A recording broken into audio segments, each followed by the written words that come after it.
Donc, il s'échappe en 2 jours 6 mètres cubes. 6 mètres cubes fois 2,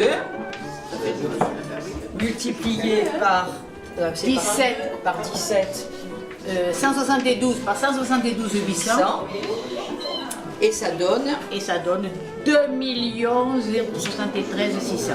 600 mètres cubes. 600 mètres cubes. Je vais prendre la calculette. C'est pas 17,88. C'est quoi le résultat? 17,68. Oui. La noce venait d'ouvrir les parapluies, traversa le boulevard.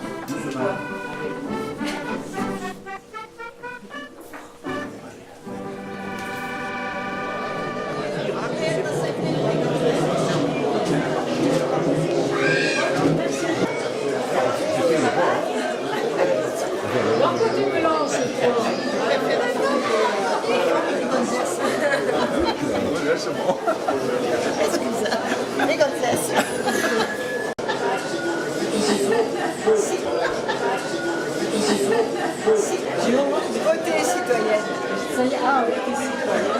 Je réponds. Vous répondez rien. Et là, moi je dis à voter.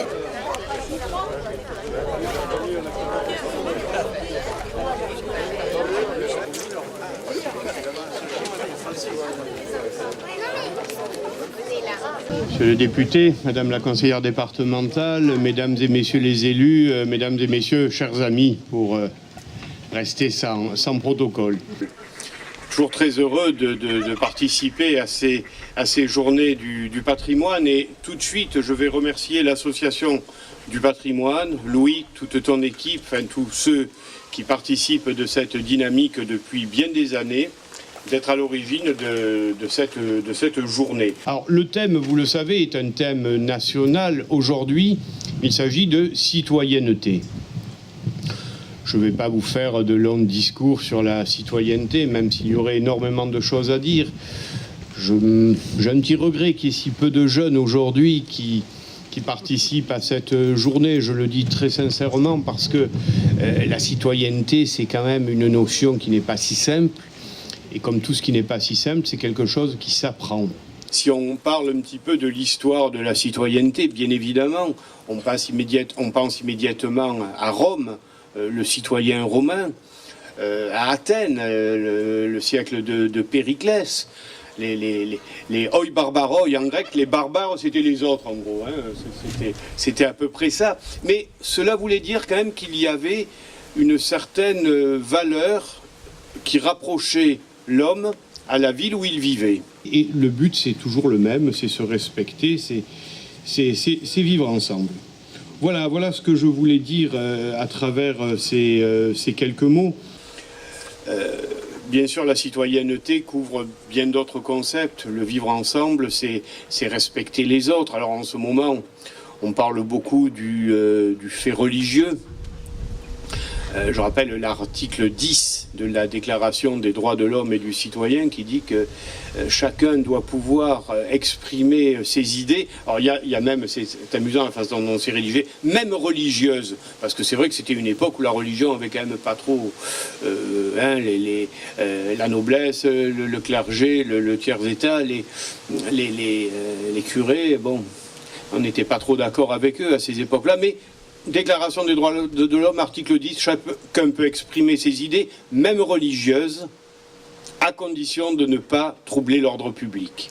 Voilà, merci d'être venu, merci encore de cette exposition. Ce matin, j'ai eu des bouffées de souvenirs avec la classe telle qu'elle était dans les années 30, hein, puisqu'on avait pris l'exemple d'une classe en 1930.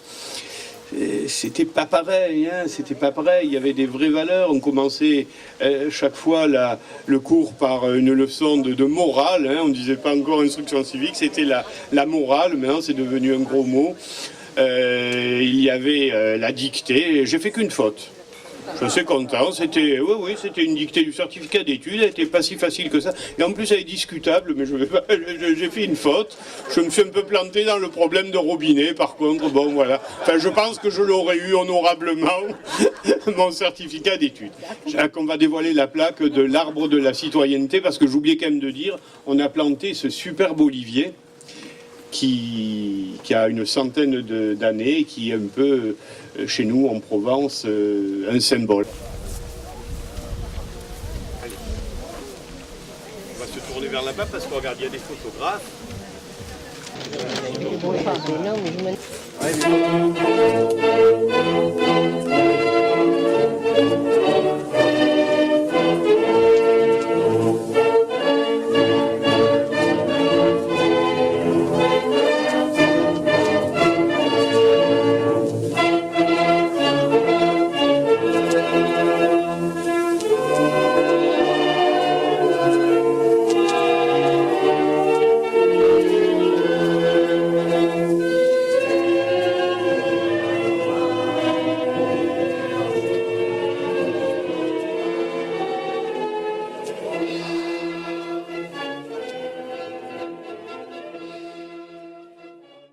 Alors, avant de se séparer, on va demander à monsieur le député, à monsieur le sénateur maire et à madame la conseillère régionale de prendre...